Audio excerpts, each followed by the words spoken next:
Assalamualaikum warahmatullahi wabarakatuh. Selamat pagi anak-anak Bunda. Apa kabar kalian semua? Bertemu kembali dengan Bunda pada semester 2 ini. Nyatanya anak-anak Bunda, di semester 2 ini kita masih belajar daring.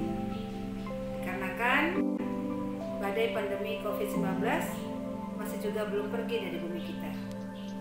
Oleh karena itu anak-anak Bunda, mari perbanyak doamu agar badai COVID-19 segera berlalu. Nah, di pertemuan kita di semester 2 ini, kita awali dengan teks negosiasi. Seperti apa teks negosiasi itu? Mari simak di selindia Bunda berikut ini. Tetap semangat ya anak Bunda belajarnya. Semoga kita semua tetap sehat dan dalam lindungan Allah Subhanahu wa Ta'ala, Tuhan Yang Maha Esa.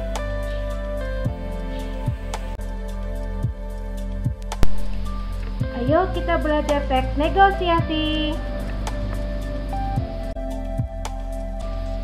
Seperti yang telah Bunda sampaikan pada pemaparan di awal, bahwa pada pertemuan kali ini kita akan belajar mengenai teks negosiasi. Kira-kira mengapa ya kita harus belajar teks negosiasi? Apakah ada gunanya dalam kehidupan kita sehari-hari? Mungkin pertanyaan-pertanyaan ini muncul di benak kamu. Oleh karena itu, pada penyajian kali ini, Bunda akan mengarahkan pembelajaran teks negosiasi untuk mengenal bentuk dan fungsinya, memahami ciri-cirinya, dan memahami strukturnya. Oleh karena itu, selesai dari pembelajaran teks negosiasi yang Bunda sajikan ini, Bunda berharap kamu semua dapat memiliki kompetensi seperti 3 hal yang sudah Bunda sebutkan dan Bunda tuliskan pada salindia Bunda berikut ini. Anak-anak Bunda, silahkan dibaca dan diperhatikan dengan seksama komik sederhana yang Bunda coba buat berikut ini. Dibaca dan diperhatikan ya.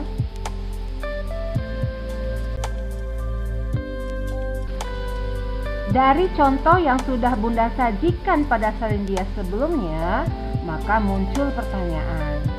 Apakah contoh komik di atas dapat disebut sebagai sebuah teks negosiasi? Silahkan tulis jawabannya ya di kolom komentar. Apakah itu dapat disebut teks negosiasi atau tidak? Kalau dapat, tulis komentarnya apa alasannya. Dan kalau tidak dapat disebut sebagai sebuah teks negosiasi, juga tuliskan apa alasannya.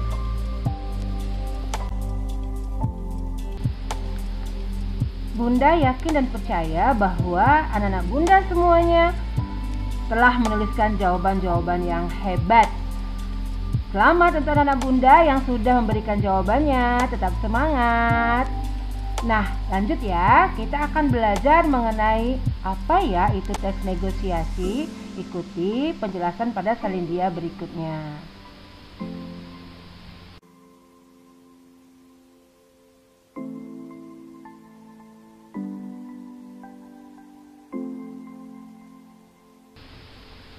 Ada beberapa definisi yang akan Bunda sajikan pada pemaparan Bunda kali ini.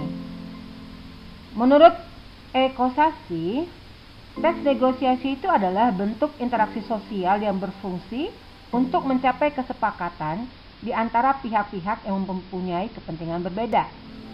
Menurut Uli Nuha, teks negosiasi adalah proses tawar-menawar dengan cara berunding untuk mencapai kesepakatan kedua belah pihak. Menurut Kamus Besar Bahasa Indonesia atau KBBI, teks negosiasi adalah proses tawar-menawar dengan jalan berunding untuk mencapai kesepakatan antara satu pihak dengan pihak yang lain. Sedangkan menurut Oliver, teks negosiasi adalah sebuah transaksi di mana kedua belah pihak mempunyai hak atas hasil akhir. Jadi ada 4 definisi dari ahli dan dari Kamus Besar Bahasa Indonesia yang Bunda sajikan. Diperhatikan dengan seksama ya.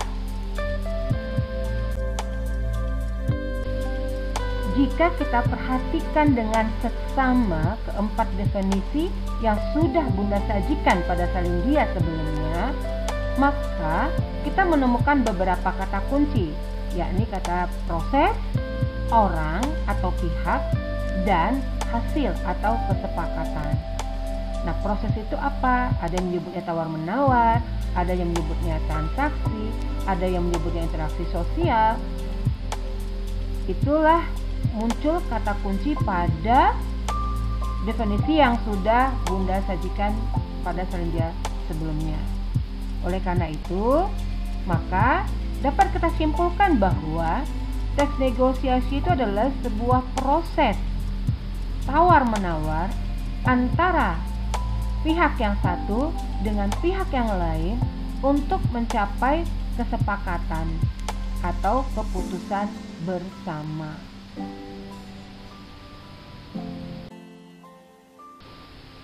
Selanjutnya kita masuk kepada fungsi teks negosiasi.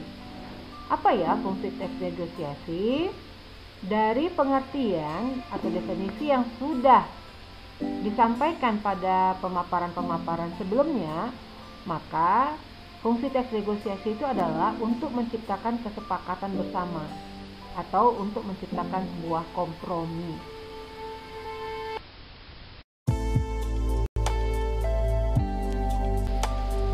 Anak-anak Bunda, untuk dapat menghasilkan sebuah teks negosiasi dan memenuhi fungsi dari teks tersebut, maka dibutuhkan kecakapan.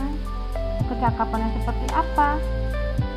Kecakapan di sini adalah bagaimana kamu mampu terampil menggunakan bahasa baik secara lisan maupun tulisan. Tentu saja bahasa yang kamu gunakan dalam berkomunikasi lisan maupun tulisan tersebut haruslah bahasa yang santun. Kamu harus mampu berkomunikasi dengan memberikan argumentasi-argumentasi yang dapat diterima oleh lawan bicaramu, baik secara tertulis maupun secara lisan. Nah, oleh karena itu, untuk dapat memiliki kecakapan atau keterampilan berkomunikasi dalam teks negosiasi dibutuhkan latihan.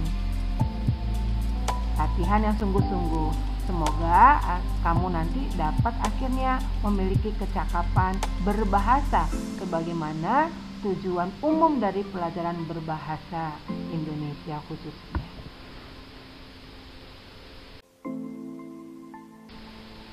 Selanjutnya kita masuk kepada ciri-ciri dari teks negosiasi.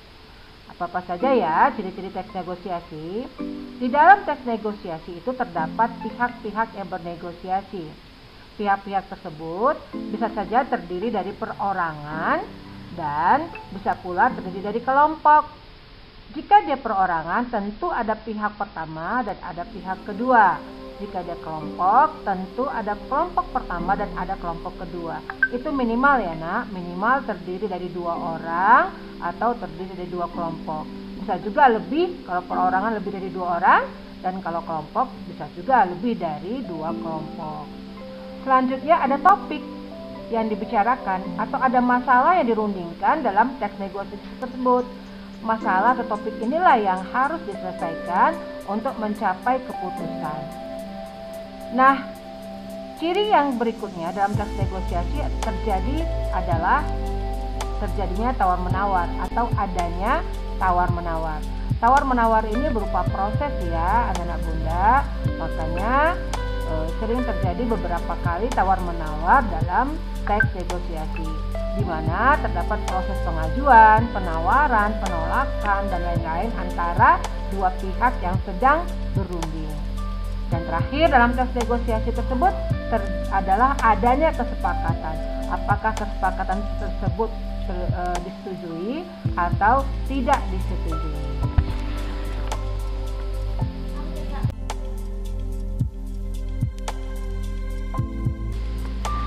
Setelah ciri-ciri teks negosiasi, sekarang kita masuk kepada struktur teks negosiasi. Ada 4 struktur teks negosiasi. Yang pertama adalah orientasi, yang kedua pengajuan, yang ketiga penawaran, dan yang keempat kesepakatan. Orientasi pada teks negosiasi itu berisi pengenalan atau pembukaan, atau ada juga yang menyebutnya dengan pengungkapan masalah yang akan dibicarakan atau yang akan dirundingkan pada teks negosiasi. Kemudian, pengajuan itu merupakan pernyataan dari negosiator pertama untuk meminta atau mengajak atau mendorong negosiator yang kedua. Sedangkan penawaran adalah adu tawar dari hal yang diajukan oleh pihak pertama. Kesepakatan adalah keputusan antara kedua belah pihak untuk menyetujui hal yang dirundingkan atau tidak menyetujui hal yang dirundingkan.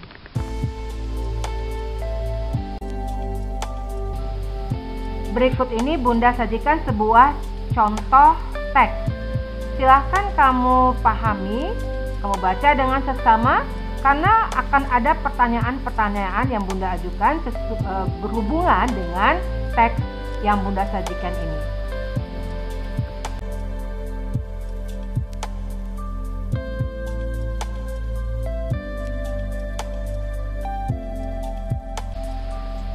Nah, ini ada 4 pertanyaan yang Bunda ajukan yang berhubungan dengan teks yang sudah Bunda sajikan pada salindia sebelumnya. Anak-anak Bunda, untuk mengerjakan jawaban dari 4 soal yang Bunda sajikan, kamu dapat menjawabnya secara mandiri atau dapat pula mengerjakannya bersama-sama dengan teman di kelompokmu. Demikianlah pembelajaran kita hari ini tentang teks negosiasi. Semoga kamu dapat memiliki kompetensi seperti yang sudah Bunda sebutkan di atas tadi dan dapat memahami pelajaran ini dengan baik. Sampai bertemu pada pertemuan berikutnya. Sampai jumpa anak Bunda. Assalamualaikum warahmatullahi wabarakatuh. Selamat pagi.